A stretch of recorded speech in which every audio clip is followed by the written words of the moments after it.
So here's the thing, there's actually something deeply wrong with me, and no matter what I do there is this consistent part of me that will see a fictional character in desperate need of making the acquaintance of the DSM-5, and I think to myself, I could fix them. And I just wanted to share some of these characters with you today. For the sake of simplicity, I have put together a PowerPoint presentation. Disclaimer, most of these are unreasonable. First up, we have the most basic of the I could fix thems, and that is Anakin Skywalker. I don't think I even need to elaborate on this one. Literally everyone on the planet thinks that they could fix Anakin Skywalker.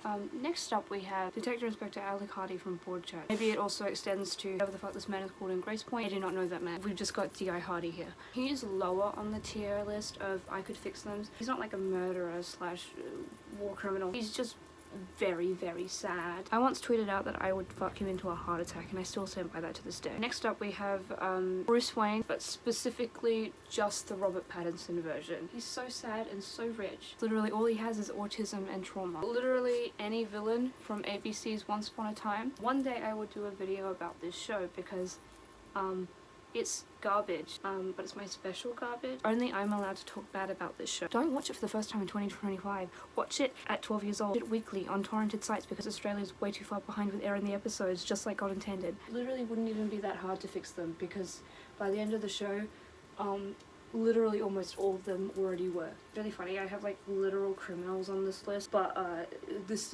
Barney Stinson from How I Met Your Mother is actually the one I'm finding the hardest to defend. This slide also happens to double as the first point on my thesis statement. Proof Light Yagami is a homosexual. Barry White, this is the SpaceX version. Listen, I'm not saying they deserved it, but also, I did include his face, but he's so tall he won't fit in the frame, so, but I feel like this says it all anyway.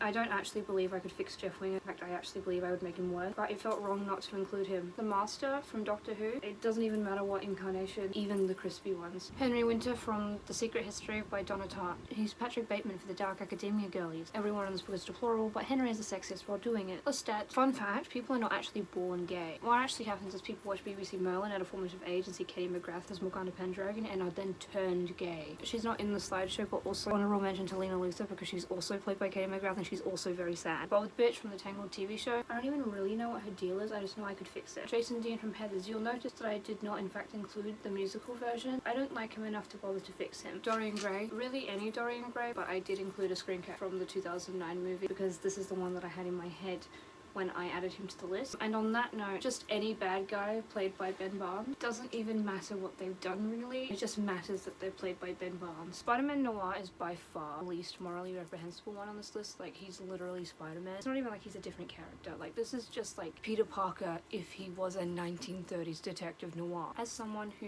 is big into Peter Parker, specifically the 616 comics version, don't get it twisted and start thinking I mean the MCU version because I will kill myself in front of you, I'll do it. He is significantly sadder than Peter Parker is already. Peter Parker is already someone who is very sad. He's a pull up to the McDonald's drive-thru with the kids in the car and say one black coffee type of fucking guy. Noir is that on steroids, combined with the fact he's voiced by Nick Cage. Everyone sort of just assumes that under the mask he just looks like Nick Cage. I just think it's kind of funny that he probably looks like Nick Cage under there. Maybe like my age or even younger. I probably saw the 2003 Peter Pan movie. I had a crush on like Jeremy Sumter. For the record, that is valid, I did too. But there's this phenomenon that happens when you get older, where the 13-year-old boy is a 13-year-old boy. You start to find Captain Hook hot. Peter Pan is a coming-of-age story.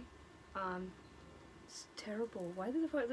This is what happens when you're unscripted. Fuck it. Peter Pan may be a coming-of-age story. The only thing coming is... Maybe I shouldn't say every thought that comes to my head. Harry Osborn, but specifically just the Dane DeHaan version. He's so scrunkly. On the other hand, James Franco can go fucking kill himself, I don't care. Scruffy, awkward dog lover Hugh Dancy. I don't care that his boyfriend made him eat people. This motherfucker has absolutely unbeatable autistic riz. Ganondorf from The Legend of Zelda. I do feel the need to clarify that when I say Ganondorf, I mean like Ganondorf Dragmire, the Demon King Gerudo man. I haven't devolved so far into degeneracy that I want to fuck the pig. Please ignore that the picture is Johnny Depp. Sweeney Todd is just a businessman. It's a cutthroat industry. You can't cancel the man for upholding Victorian values.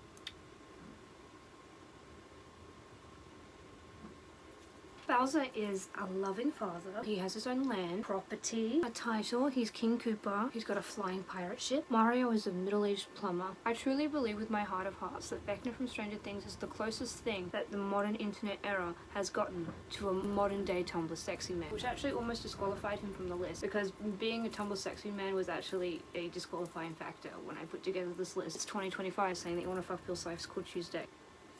Hear me out. I don't think Dr. Loomis tried hard enough. I think if you put me in a room with him for like 5 minutes, he'd be fine. Sometimes I remember that my dad watches my videos. You know what, it's fine. He already thinks I have terrible taste.